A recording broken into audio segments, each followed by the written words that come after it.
देतात, आम्हाला जे निवडतात, आम्हाला नाकारतात, त्याचा आम्ही सन्मान ठेवतो. तुम्ही आताही बोलताना की तुमचा रेफरन्स आला बोलताना की इतिहास सगळ्यांना माहिती आहे. इतिहास बऱ्याच जण हा सेनेच्या इतिहासाबद्दल खूप बोललं जातं. म्हणजे आताही मधल्या काळात रामदास कदम काहीतरी म्हणाले, त्याला तुम्ही म्हटलात की रामदास कदम बरोबर बोलतायत. वारंवार हा इतिहास शिवसेनेचा बघा, माझं एवढंच मुद्दा आहे की ठीक आहे, तेव्हा रामदास कदम साहेब जे बोलले त्याच्यावर खूप काय हे झालं, सत्य हे सगळ्यांना माहिती आहे.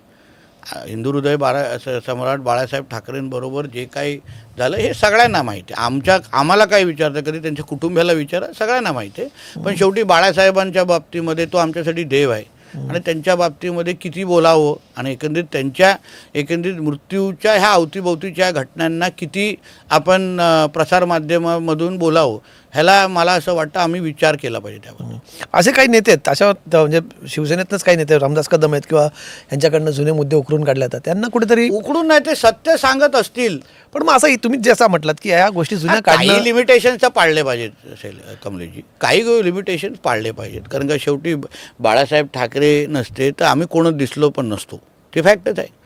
उद्धवजींबद्दल आणि नंतरची पिढी कशीही निघाली असली तरी पण बाळासाहेब ठाकरे हे आमच्यासाठी सगळ्यांसाठी एक देव माणूस आहे. ते तुमचा कधी आला तर बाळासाहेबांची थेट संपर्क म्हणजे त्याला आम्ही जेव्हा फार लहान वडील खूप लहान होतो आणि वडील आम्हाला मातोश्रीकडे घेऊन जायचे, बाळासाहेब काही लाडानी काही विषय आम्हाशी बोलायचे, ते आठवणी आहेत. लहानपणी तुमचं उद्धवजींबद्दलचं तुमचं काय मत होतं त्या मी हा सहज विचारतो. एक तुम्हाला सांगतो, उद्धवजींचा विषय बघा, आता आम्ही मला नेहमी वाटतो कोण राजकीय असा वैयक्तिक शत्रू कोणाचाच नसतो आणि आजच्या राजकारणामध्ये तर कोण कुठे असेल त्याचा काही विषय नाही.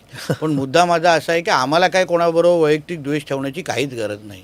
पण शेवटी जो अन्याय शिवसैनिकांवर झाला, जो अन्याय राणेसाहेबांवर झाला, जो अन्याय राजसाहेबांवर झाला, मग नंतर एकनाथ शिंदे साहेबांवर झाला, एक राणेसाहेबांबरोबर झाला असता तर ठीक असतं, राणेसाहेब चुकीचं, पण सगळ्यांबरोबरच एक माणूस अन्याय करतो मग तो माणूसच चुकीचा आहे असं बोललं पाहिजे ना. माणूसच चुकीचा आहे म्हणून हे सगळे अनुभव नजरेसमोर ठेवल्यामुळे आमचं हा सगळं म्हणणं असतं त्याच्यावर. पण नंतर कधी तुम्ही आता म्हटलात की राजकारणात काहीच परमनंट नसतं. मधल्या काळात एकदा आमच्या याच टू द पॉईंटमध्ये भरत गोगावले आले होते, ते म्हटलं होते की नारायण राणे परत जाणार होते शिवसेनेत वगैरे, असं काही झालं? तुमच्या कानावर चर्चा होती? माझ्या काही कानावर चर्चा नव्हती, पण ठीक आहे. आता शेवटी राणेसाहेबांनी अशी काही चर्चा घरी तर केलेली नव्हती, तर आता गोगावलेजींनी कुठून बाहेर ऐकलं असेल हे त्यांनाच माहिती. पण असं एक मी थोडंसं हायपोथेटिकल आहे, पण बघा अनेक जणांचं म्हणजे भुजबळांनी शिवसेना सोडली होती, फारच कटू तेव्हा त्याचा प्रसंग होता, म्हणजे त्यांच्या अगदी घरावरती हल्ला झाला होता आणि माझ्या तेव्हा त्यांच्याविरुद्ध आक्रमक भूमिका मांडणारे सुद्धा राणेसाहेब त्या नेत्यांपैकी एक होते. भुजबळांनी शिवसेना सोडली तेव्हा. मग नंतर अनेक नेते सोडून गेले, राज ठाकरे गेले शिवसेना सोडून, गणेश नाईक मधल्या काळात शिवसेना सोडून, बऱ्याच जणांनी जुळवून घेतलं की आपला जुनं गेलं विसरून गेले सगळे. म्हणजे भुजबळ नंतर मातोश्रीवरही जायला लागले, बाळासाहेबांच्या शेवटच्या काळात त्यांना भेटले, राज ठाकरे आता परत मातोश्रीवर जायला लागले, गणेश नाईकांनी पॅचअप करून घेतलं, ते काय फार बोलत नाहीत. तुम्हाला असं वाटत नाही कधी की कटुता, म्हणजे मी अशी बघितली की बाकीच्या सगळ्यांपेक्षा राणे विरुद्ध ठाकरे ही कटुता फारच जास्त ताणली, दोन्ही बाजूनी झाली पाहिजे ना. चूक कोणाकडून झाली होती ह्याचा विचार करून दोन्ही बाजूनी झाली पाहिजे. मी जुन्या पिढीकडनं झालं तर नवीन पिढीने हा इनिशिएटिव्ह घ्यायचा तुम्हाला कधी वाटतं का की इनिशिएटिव्ह झाल्यापेक्षा दोन्ही बाजूनी ताळी वाजली पाहिजे, दोन्ही बाजूनी प्रयत्न झाले पाहिजे. आम्ही पुढाकार घेऊन आम्ही कुठे चुकलोच नव्हतो. आमच्या वडिलांनी जी काही सेवा म्हणा किंवा जे काही निष्ठा आदरणीय हिंदू हृदय सम्राट बाळासाहेब स्वतःची त्यांची केली किंवा स्वतःची जीवाची काळजी न करता, म्हणजे जुने कुठलेही शिवसैनिक तुम्हाला सांगू शकतात आमच्या वडिलांनी जे बाळासाहेबांसाठी केलं ते कोणच नाकारू शकत नाही.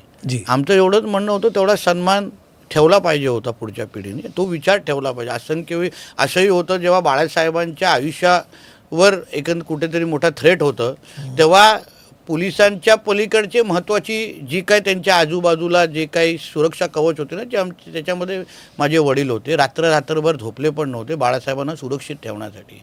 या सगळ्याचा विसर अगर होत असेल तर मग तुमच्या प्रश्नाचा काय अर्थच राहत नाही असं माझं म्हणणं आहे. म्हणून दोन्ही बाजूने अगर ती भावना असेल आणि समोरून विचार तर आम्ही विचार करू. म्हणजे एकेकाळी आम्ही जेव्हापासून पत्रकारिता आहे, मी तर आता 25 वर्ष झाली जातं आम्ही बघतोय, म्हणजे नारायण राणे साहेब शिवसेनेत असताना नंतर त्यांनी शिवसेना सोडली, ती पोटनिवडणूक आणि त्यानंतर जे सगळे अप्स अँड डाऊन्स आम्ही बघितलेत. म्हणजे पूर्वी नारायण राणेंना थेट चॅलेंज करू शकेल, म्हणजे कोकणात जसं तुम्ही पनवेल सोडलं, म्हणजे वरच्या कोकणापासून सुरू झाला तर रायगडपासून थेट तळकोकणापर्यंत राणेंचा तिथे एक दबदबा होता, दरारा होता राजकारणावरती. आता तिथे चॅलेंजर झालेत. कसं काय?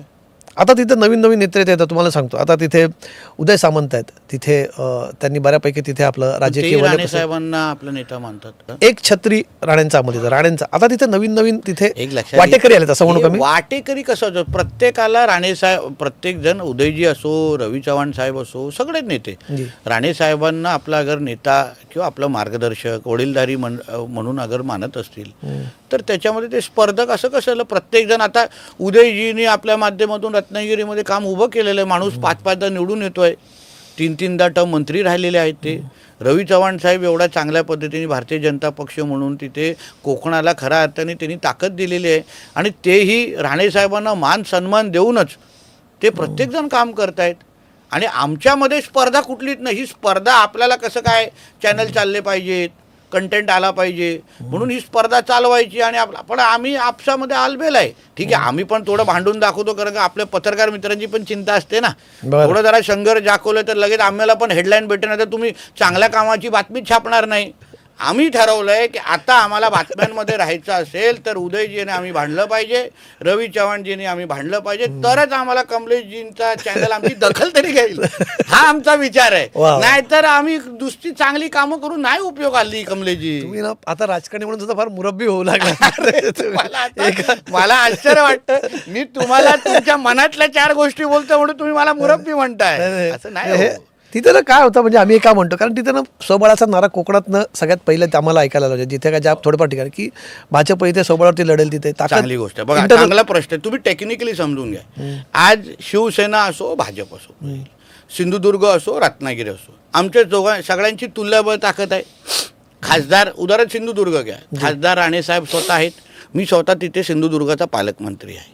एका मतदारसंघाचा आमदार आहे, तुल्यबळ ताकद. दुसऱ्या बाजूला निलेशजी आहेत आणि दीपक केसरकर आहेत, ते शिवसेनेचे होते, तिथे दोघांची अगर तुल्यबळ ताकद अगर कमलेशजी असेल आणि आम्हाला अगर युती करायची अगर वेळ असेल तर तुम्ही विचार करा बंडखोरी किती होणार. आता उदाहरण नगर परिषदेमध्ये 20 सीट आणि जिल्हा परिषदेमध्ये 50 सीट. आता 50 सीटवर अगर आम्हाला युती करा, आजच्या तारखेला मी तुम्हाला खात्रीला एक सांगतो, महाविकास आघाडीकडे तिथे आणि उभाटाकडे उमेदवारच नाही तिथे उभे करण्यासाठी. त्याच्यामध्ये आता ते काय करतायत, जसं क्रिकेटमध्ये कसं स्लिपमध्ये बघा उभा असतो, एक बॉल बॅट्समॅन सुटला, चुकून कट लागले तर पकडायचं, तिथे ते लोक उभे आहेत. ह्या दोघांची युती झाली तर त्यांच्याकडे रेडीमेड उमेदवार येणार. प्रत्येक आमच्या कार्यकर्त्याला आज उभं राहण्याची इच्छा आहे, त्यांचं स्वप्न आहे, प्रत्येकाला वाटतं की आणि दुसरा मुद्दा म्हणून युती न करणं हे दोघांच्या हिताचं आहे. शेवटी निर्णय, अंतिम निर्णय वरचेच घेणार, पण हिताचं कारण बंडखोरी होणार नाही. दुसरं तुम्हाला सांगतो, जो लोकसभेचा आम्हाला अनुभव आला कमलेशजी, वोट ट्रान्सफर होत नाही आहेत. म्हणजे शिंदे सेनेकडून BJPकडे वोट ट्रान्सफर झाले नाही. रत्नागिरीमध्ये तुम्ही पहा, 3 मतदारसंघामध्ये आमचे राणे साहेबांना मायनस मतदान मिळालं. राजापूर लांजा असो, रत्नागिरी मतदारसंघ असो